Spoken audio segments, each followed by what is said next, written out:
Estábamos hablando acerca de Jan Hus y dejamos las cosas cuando él fue nombrado rector de la Universidad de Praga y se convirtió en candidato a un doctorado en teología. Hasta el momento las cosas iban bien para Hus. Y en el año 1403 ocurrieron dos eventos importantes. Primero, uno de los maestros alemanes de la Universidad de Praga hizo una lista de 45 puntos extraídos de los libros de John Wycliffe e hizo que fueran condenados como herejías.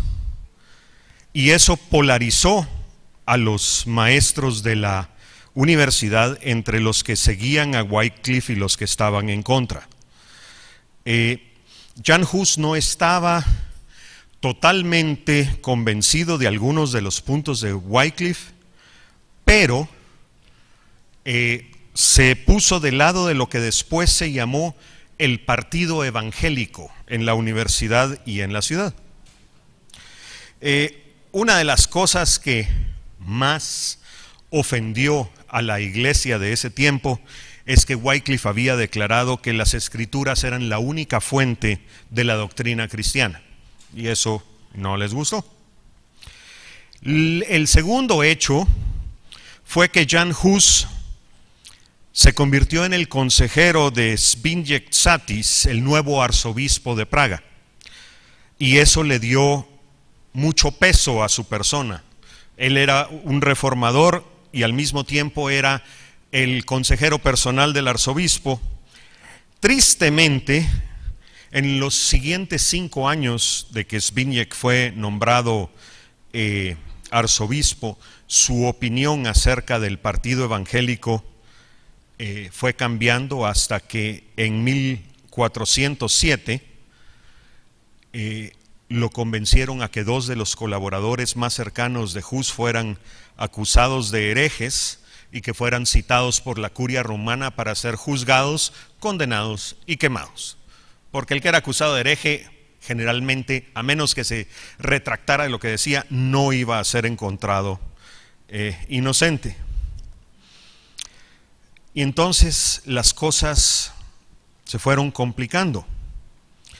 En el otoño de 1409, Hus fue nombrado rector de la Universidad de Praga, un gran honor, y fue cuando la política y los sobornos empezaron a afectar lo que él estaba haciendo por el reino. El arzobispo, que ya no era su amigo, sobornó al papa de turno para que prohibiera la predicación en capillas privadas. ¿Se acuerdan que la vez pasada hablamos que en la capilla de Belén Jan Hus no solo predicaba, sino que predicaba en el idioma checo en vez de en latín? El arzobispo logró que eso fuera prohibido por el papa, pero Jan Hus se negó a hacerle caso. Entonces, el arzobispo excomunicó a Jan Hus.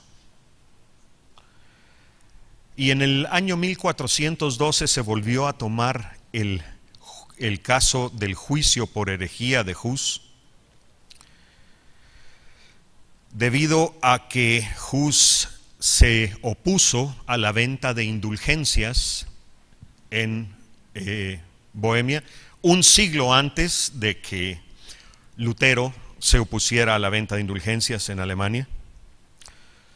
El problema fue que el rey Wenceslao de Bohemia recibía una comisión por las indulgencias vendidas en su reino, y después de proteger a Jan Hus por muchos años, cuando se vio afectada las finanzas del rey, el rey le quitó su protección y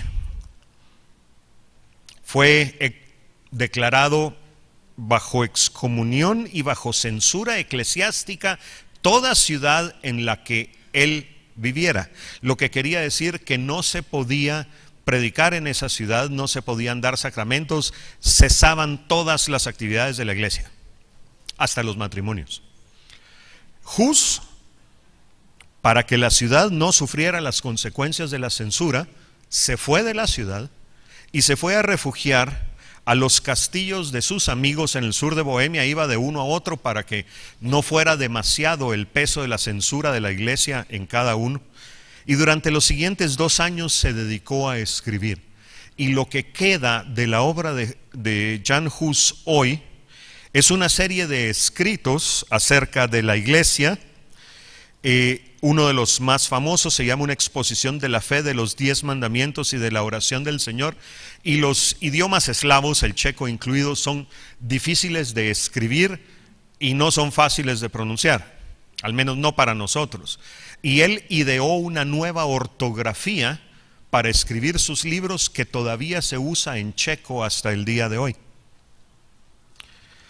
Ahora, como seguía el gran cisma de Occidente que mencionamos, que habían 2 papas y hasta 3 al mismo tiempo, el rey Segismundo de Hungría, que había sido nombrado emperador del Sacro Imperio Romano Germánico en 1411, obligó a uno de los 3 papas de ese tiempo, el Papa Juan XXIII, a convocar el Concilio de Constanza.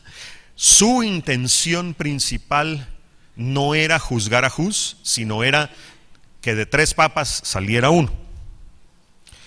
E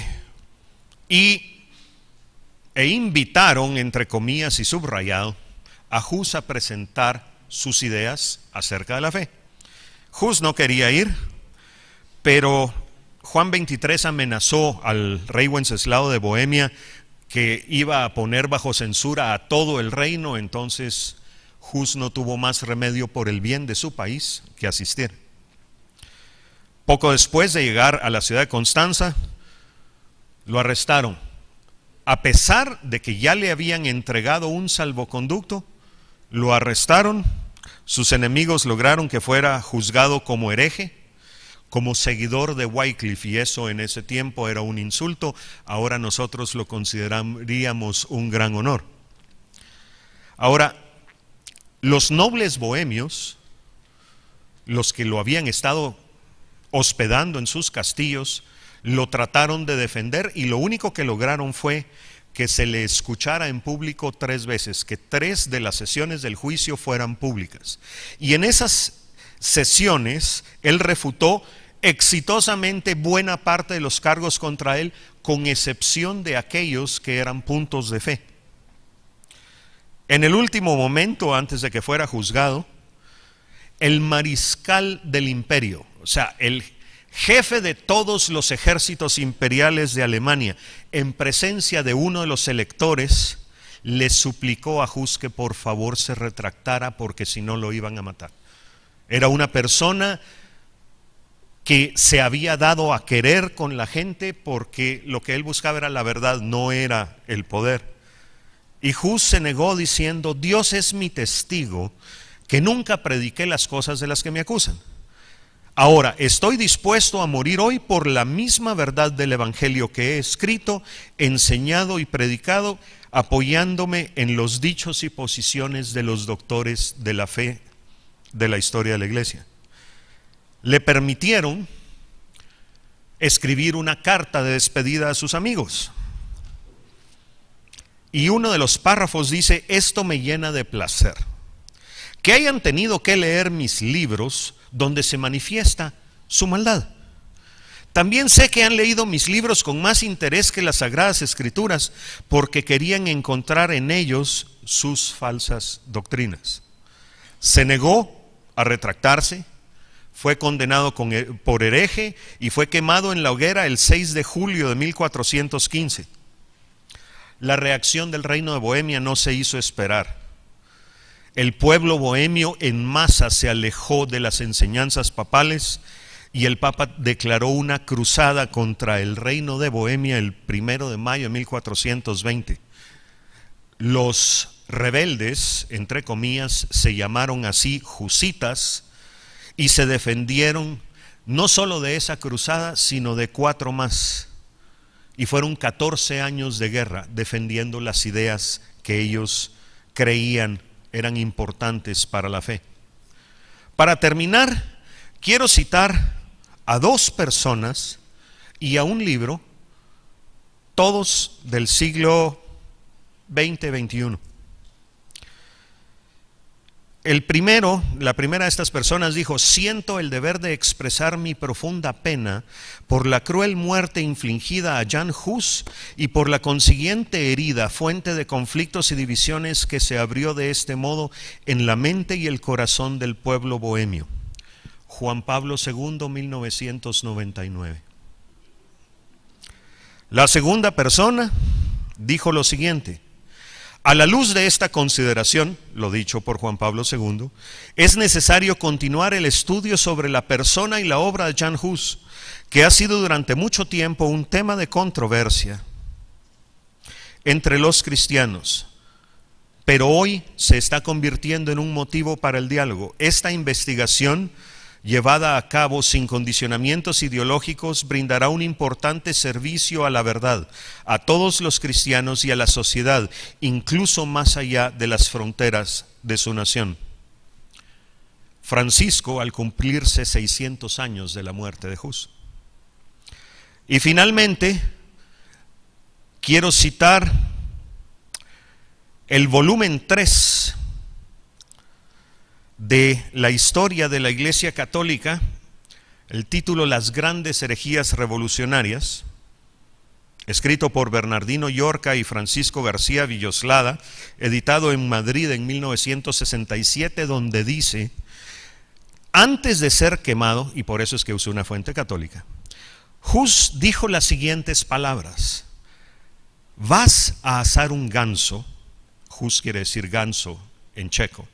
Pero dentro de un siglo te encontrarás con un cisne que no podrás asar. Hus mismo profetizó la venida de Lutero un siglo después. Quiero mencionar también que cuando Lutero fue citado a la dieta de Worms, unos 100 años después, poco más, él tenía muy en mente que Hus había sido llamado bajo salvoconducto, aprisionado y quemado en la hoguera por hereje. Sin embargo, estando seguro que lo iban a quemar, asistió. Amén. Bendiciones.